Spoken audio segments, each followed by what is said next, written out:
Watching the mixed martial arts contests that take place inside of the UFC's 8-sided cage is a great time, and perhaps the highlight of watching those fights is when you see a finish. My name is Flyin Brian J, and these are my top 5 favorite stoppage victories that have happened inside of that 8-sided cage in the first half of this trip around the sun 2019. First, I want you to know that I'm listing my favorites in the chronological order in which they happened. My goal is for you to tell me then in the comment section how you would order them in terms of how much you enjoyed each finish. That, or yell at me for not including your favorite finish so far this year. Let's go way back to the first event of the year, Henry the Messenger Cejudo's TKO win over then UFC Bantamweight champion TJ Dillashaw on January the 19th. It was special for a number of reasons. It was the first time a fighter went down in weight for a champion versus champion bout, and Cejudo, the flyweight champion, crushed the higher division's ruler. At the time, Cejudo claimed to have saved the 125-pound men's division. Henry was a 2-1 underdog heading into the fight. Aesthetically, the finish was very pleasing, at least in my opinion. Cejudo landed a number of power strikes before the referee intervened, and perhaps the most impressive thing about it is that it only took him 32 seconds, one of the fastest finishes in UFC title fight history. Then, in March, Anthony Pettis went up to welterweight for a fight against Stephen Wonderboy Thompson in the main event of UFC on ESPN Plus 6.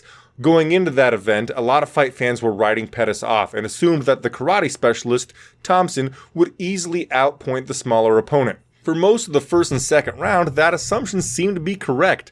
The commentators were even talking about how Pettis seemed a step behind and maybe he should be looking for a takedown, right up until the moment he was no longer a step behind. Wonderboy had Pettis corralled near the fence. Pettis bounced his rear off of the cage and fired off the kill shot. It was a Superman punch that kind of had an arc to it. It truly was one of the most shocking moments thus far this year, and it was an incredible knockout, especially considering it was the first time in Thompson's career that he had been finished with strikes. We then moved to May the 11th at UFC 237 for my next favorite finish. The main event between then women's strawweight champion Thug Rose Namajunas versus then challenger Jessica Bate Andrade. The challenger Andrade entered the fight as a slight favorite, but early on it was the defending champion who looked to be doing the right things en route to victory. Toward the end of the first round, Daniel Cormier and Jon Anik were calling Rose a calculated killer and looking like a savage right now because that's how dominant she was looking in the first stanza of that fight. But just like the UFC used to advertise to us, don't blink, it only takes 1 second to finish a fight. And while Rose was defending a takedown in the second round, she held onto a Kimura grip a little bit too long and Jessica Andrade slammed her right on her noggin. It was pretty controversial in the immediate aftermath of the event because some people thought that it was a spike, but nonetheless, it's only one of 4 slam knockout victories in the history of UFC title fights. It came all of a sudden while the fighter was down, and it's a rare finish. This has to be on your list for top finishes in 2019 so far. But let's move to the main event of UFC on ESPN Plus 11 on June 1st for the only submission victory that's on my list. It happened in Stockholm, Sweden, in one of the most prolific light heavyweights to never win a belt in UFC history's backyard. I'm talking about Alexander the Mauler Gustafsson. For the longest time, he was regarded as the second best in one of the UFC's most storied divisions. He took Johnny Bones Jones to his absolute brink. It was a super long time ago, but he also took Daniel Cormier to his absolute limits, and when he fought Anthony Lionheart Smith, a lot of people were writing off Smith. They said that he got to a title shot by beating a bunch of spent legends, and he wasn't actually all that good. But he went out there and he put on a really memorable performance, most of which took place with a broken hand because he hit the top of Alexander Gustafsson's forehead with an overhand left early on in the second round.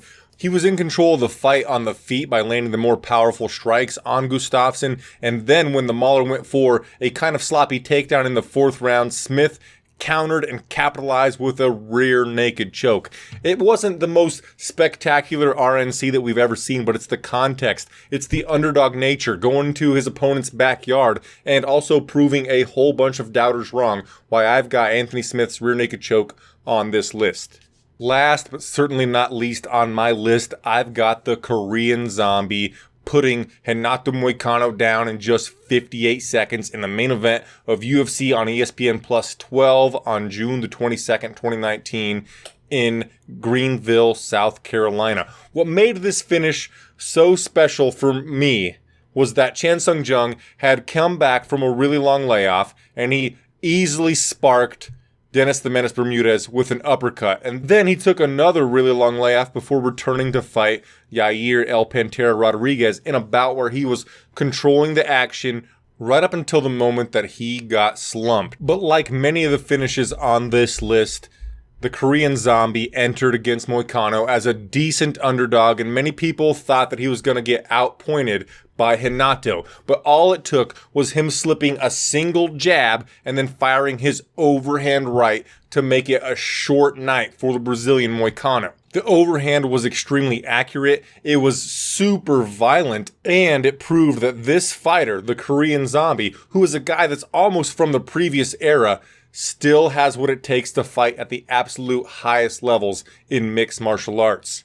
But wait, there's more. I lied to you. I know it's not in chronological order, but I wanted to save the best knockout for last. So this list is actually 6 finishes. My top finish so far this year is Valentina Bullet Shevchenko with her head kick knockout of Jessica I. There's a lot of things that make this one of the best knockouts that I've ever seen.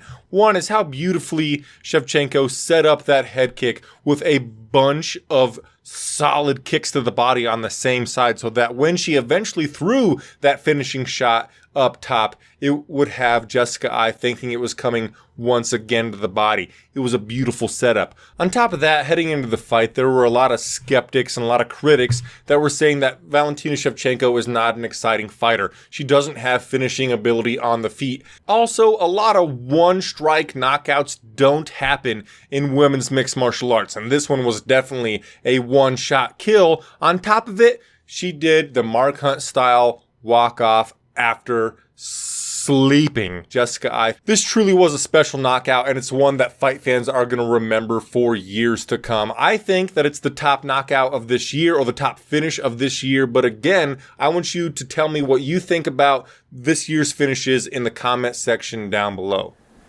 Thank you so much for making it to this point in the video. If you like the content, please consider giving it a thumbs up and subscribe to the channel, the SB Nation MMA YouTube channel, where I go live during every UFC main card to give you the best possible play-by-play that I can muster so that you feel like you are listening to the fights on the radio. The beauty of it is that the live chat is my co-host. So come hang out with me on fight nights and we'll have a great time. I'll see you then. Namaste.